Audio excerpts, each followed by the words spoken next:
Ang kwentong ito ay hango sa totoong buhay. Karanasan ito ni Inar.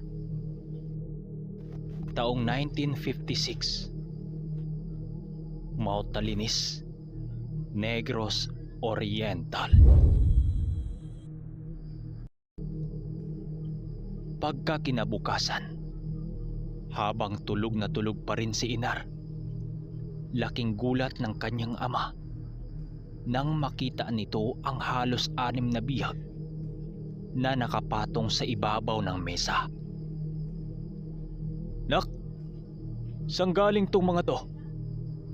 "Yun na, kakasama mo yan sa mga barkada mo. Kapag may maghahanap dito sa ating baryo na may nawawala ng mga alaga, makakatikim ka sa akin. Tandaan mo yan." Wika ng itay niya habang galit na galit ito.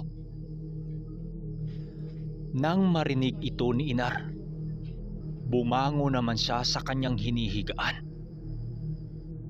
"Hindi po yan galing sa masama, tay. Oo nga pala, hindi ko nasabi sa inyo na lumaban kami nila Masoy at Bandoy sa sabungan. Sakto naman eh. Sinuwerte kami. Hindi may pang-ulam na tayo ng ilang araw." Sagot ni Inar sa kanyang itay. "Ibig mong sabihin, sa'yo yan lahat?" Wika nito. Matapos nilang mag-usap, dali-dali niyang tinungo ang likod bahay nila, kung saan natutulog yung mga kaibigan niya doon sa kubo. Pagpunta niya doon, agara naman niyang ginising ang mga kaibigan niya. "Bandoy, gising! Hoy, tanghali na oh. Tulog na tulog pa kayo ni Masoy dyan. Nako, yung mga bihag natin, nabubulok na yun." Wika pa ni Inar sa mga kaibigan niya. Subalit bigla siyang napapaupo sa bangko nang maalala niya ang matandang nagbigay sa kanya ng mutya. Pagsilay niyang muli sa mga kasama niya, napamura naman siya dahil wala na yun sa kanilang hinihigaan. Ayun na naman, pinagluloko na naman siya ng mga kaibigan niya. Makalipas ang 1 oras, pumwesto sila noon sa ilalim ng punong duhat at doon niluluto yung iba nilang mga bihag. "Nar, sabi ni Mang Ronald, bukas na bukas daw may magaganap na naman na sultada doon sa basketbulan. Ang sabi lalaban daw sila eh." Wika sa kanya ni Masoy na kaibigan niya. "Di nga, sinong nagbigay ng permiso para magkaroon ng laban dyan?" Sagot ni Inar. "Sino pa ba? Hindi yung pamangkin ni Mang Ronald, yung mayabang." Sabat naman ni Bandoy habang panay ang pagpapalaspas nito sa niluluto nito. "Maganda kung ganun. May mga panlaban pa naman tayo dun eh, kung sakaling totoo yung sinasabi nyo." Sagot ni Inar. Habang niluluto ni Bandoy ang mga bihag nilang napanalunan, may naisip ang magkaibigan. "Nar, total, masarap tong pulutan natin. Ano kaya kung puntahan natin si Mang Usting?" Tugon naman ni Masoy dito sa kanya. "Sino bang Usting? Yung magtutuba ng ibyok?" Sagot ni Inar. "Oo, Nar, yung si Mang Usting, dalhin nyo na lang dito kung wala siyang gagawin ngayon." Sabat naman ni Bandoy. Makalipas ang mga minuto, nagpunta nga silang dalawa ni Inar at Masoy sa kubo ni Mang Usting na nakatirik malapit sa sapa para bumili doon ng tuba. Kaya nakatirik malapit sa sapa ang bahay nito dahil ang tanging hanap buhay ng matandang yon pagtutuba ng ibyok o kaong. Iyong kaong, tumubo lang yan sa masukal na lugar, di ba? Ilang sandali pa, nasipat nga nila si Mang Usting na sumalok ng tuba sa puno ng ibyok. Bungad kaagad ni Masoy dito ay, Mang Usting, ano, maraming huli tayo? Parang nakatutok talaga dyan ah.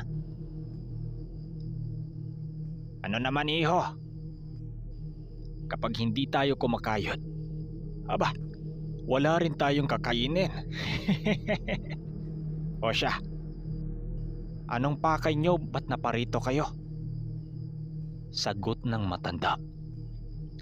Sinabi nila dito ang kanilang pakay. Yun nga, bibili sana sila ng tuba. Makalipas ang mga minuto, nakakuha na nga sila ng tuba. Subalit ibinigay lang sa kanila ang tuba ng libre dito kay Mang Usting. Gano'n naman talaga kapag sa probinsya eh. Kapag kakilala mo lang, hindi uso ang salapi. O Mang Usting, tutal, ayaw mo namang tumanggap ng bayad. Sumunod ka na lang sa amin. Sakto, may niluluto kaming biyag sa ilalim ng duhat. Ayun oh, nakikita mo yung may tao sa ilalim? Wika ni Inardito. Ngumisi lang naman ang matanda at sinabihan na susunod na lang siya. Ilang sandali pa, naglalakad na nga sila pabalik kung saan si Bandoy. Dala-dala nila noon ang katawan ng kawayan na naglalama ng tuba. Paglapit nila kay Bandoy, bungad kaagad nito ay, "O ano na? Ang tagal nyo. Teka, hindi nyo kasama si Mang Usting?" Wika sa kanila nitong si Bandoy. "Hindi pre. Ang sabi niya mamaya na siya susunod." Sagot naman ni Masoy. "Nako, wag mo nang asahan yung sabi-sabi na susunod na lang. Bulok na dahilan na yan." Patawa-tawa naman ni Bandoy sa kanilang dalawa. Ilang minuto pa ang makalipas. Inumpisahan na nga nila ang kanilang tagayan. Habang masayang masaya silang nag-inuman, sipat naman nila ang sentro ng baryo, kung saan naghanda ng mga gamit ang mga tao sa basketbulan para sa laban kinabukasan. Subalit ang hindi nila napansin na yung matandang si Usting sumunod pala sa kanila. Nang masipat nila ito, dali-dali itong sinalubong ni Inar habang inayang sumali sa kanilang kasayahan. Kung hindi nyo na itatanong kung bakit ganito yung kwento na para bang wala na silang ibang ginawa kundi magsaya, mag-inuman. Dahil ayon sa pinsan ng lulo ko, ganito daw talaga sa bundok noong 1950s. Noon daw, kahit nagmamay-ari ang isang tao ng hekta-hektaryang lupain at mga tanim, ganito talaga daw yung libangan nila. Gumagala habang may dala-dalang tandang, may dalang tuba, at pupunta sa ibang baryo. Hindi gaya ngayon. Halos karamihan, ginagamit na ang mga lupain para umunlad sa buhay. Habang kasagsagan sila sa pag-inumang apat, nadapo naman ang kanilang paksa patungkol sa mga tari-tari o yung laban ng mga tandang. Ayon kay Mang Usting, may nakilala daw siya noong kabataan niya na isang ermitanyo na bumaba ng bayan taon-taon para lang uminom ng alak. Ayon dito, Nakatira daw ang ermitanyong yon sa tuktok ng bundok ng Mantalinis. Bihira lang daw magpakita ang ermitanyong yon. Gawa ng piling tao lang ang nilapitan nito. Dagdag pa nito, minsan na rin siyang inaya nitong sumama sa bundok para makita din niya ang lugar na kanyang tinitiran. Nung una, pumayag daw siyang sumama dito. Subalit, biglang bumahag ang kanyang buntot nang sabihin nito kung saan bundok siya nakatira. Iyon ay ang bundok ng Murok na naroroon sa tuktok ng Mount Talinis. Kaya natakot itong si Mang Usting dahil sabi-sabi sa kanilang lugar noon na ang bundok na yon pinamumugaran ng mga aswang. Nang marinig ng mga kasama ni Inar ang kwento ni Mang Usting, hindi nila maiwasang matakot dito. Sino namang pangalan ng ermitanyong nakilala mo, Manong? Nangangatog na tanong ni Inar. Nang marinig ng matanda ang sinagot niya, napatitig naman ito sa kanya habang nagwiwika ng, "Hindi ko siya kilala, Dong. Nagmula nung tinanggihan ko siya, hindi ko na ulit nakita dito sa bayan ang matanda. O siya, mauna na ako sa inyo. May kalabaw pa akong kailangang ilipat ng pwesto." Sabay paalam nito dahil nga inabot sila ng hapon sa lugar kakainom. Habang naiwan silang tatlo, hindi maiwasang mapaisip nitong si Inar na yung matandang nagbigay sa kanya ng pambihirang tsak ang pinaghinalaan niya, na yun din ang ermitanyong nakita ni Mang Usting. Pero ang ipinagtataka niya, paanong buhay pa rin ang matanda? Gawa ng bata pa lamang itong si Mang Usting nang masilayan na niya ang matanda. Tapos ngayon, ang tanda na rin ni Mang Usting pa, dahil pareho silang nalalasing ng araw ding yun. Kaya't kinagabihan, pinili na lang nitong si Inar na matulog na lang. Kinabukasan, maaga pa siyang pinuntahan ng mga kaibigan niya sa kanilang bahay. Paglabas niya ng bahay, nakita niya sila Masoy at Bandoy na nakaupo sa ilalim ng punong pangalanga.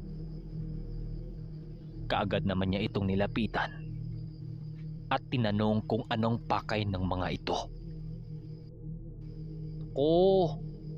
Nakalimutan mo na ba yung sinabi namin sa iyo kahapon? May laban ngayon sa may patag. At gaya ng sinabi ko, may mga tandang sila Mang Ronald na ilalaban ngayon. Ang balita, sa pamangkin niya yung mga yan galing ibang bansa. Sagot ni Bandoy dito sa kanya.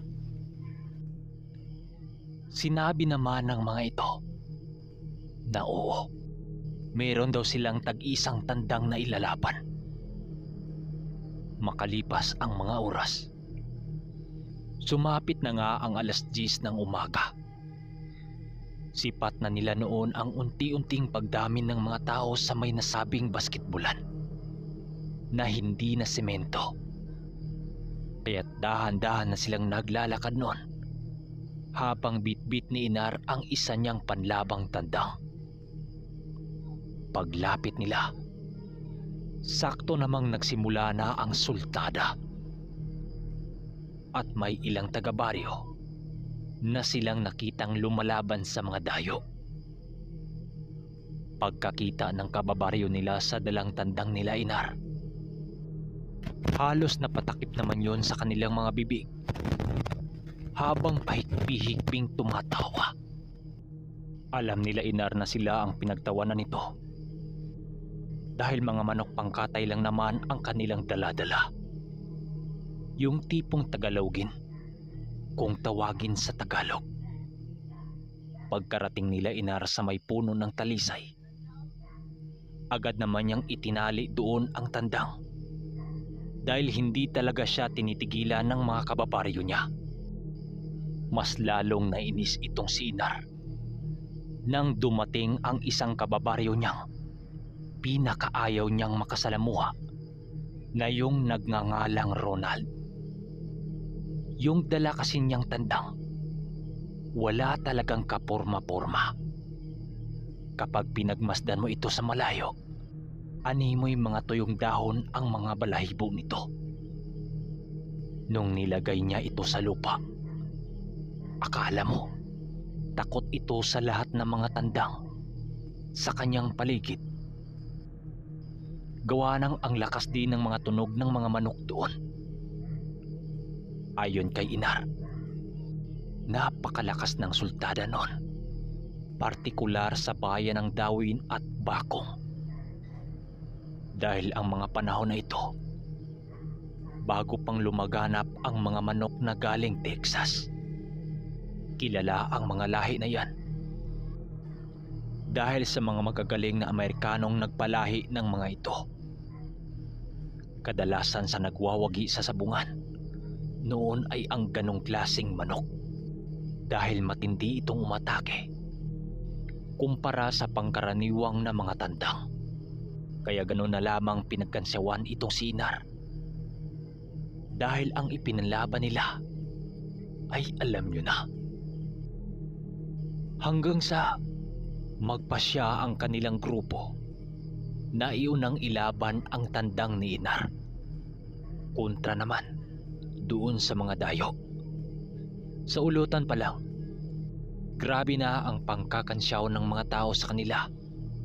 At ang masakit pa nito, kababaryo lang niya ang nagtrato sa kanila ng ganon. Subalit naging pabor naman ito sa makakalaban nila Inar. Gawa ng wala yung imik subalit. Ramdam nila na nagagalak din ito nang makita kung papaano paglaruan ang pambato niya. Subalit kabaliktaran ang nangyari hanggang sa pumasok na sa ruweda ang tatlo, habang si Inar ang humawak sa tandang. Paglapag ng tandang sa lupa, makikita mo animoy hindi ito lalaban. Pero ang hindi alam ng lahat, inilagay ni Inar sa tari ng kanyang pambato ang bigay ng matandang ermitanyo. Paglapag ng tandang, tumalikod lang naman siya habang lumakad papalabas ng ruweda. Pagbalik niya ng tingin, doon niya muling nakita ang ipinamalas na galing ng kanyang pambato. Kahit ilang bisis na niyang nasilayan ang ganong laban, namangha talaga siya dahil hindi lumaban ang kanyang tandang kapag nasa lupa. Ang laro nito, puro paitas, at yung kalaban naman, palingalinga lang ito sa ilalim habang nag-aantay ng pagkakataon upang lalapag yung kanya. Hanggang sa mabagot na lamang ang kalabang tandang. Sa muling paglipad ng tandang ni Inar sa ere, ay bigla itong sumama sa itaas. Pero sa pagbagsak nito, bigla na lang yung natumba habang nangingitim ang pagmumuka. Paglapit ng sentensyador, nakita nilang sa kili-kili ang tama nun. Nang makita ng mga tao ang pagbagsak ng kalaban, may sumisigaw pa noon na isang matanda habang tumatawa.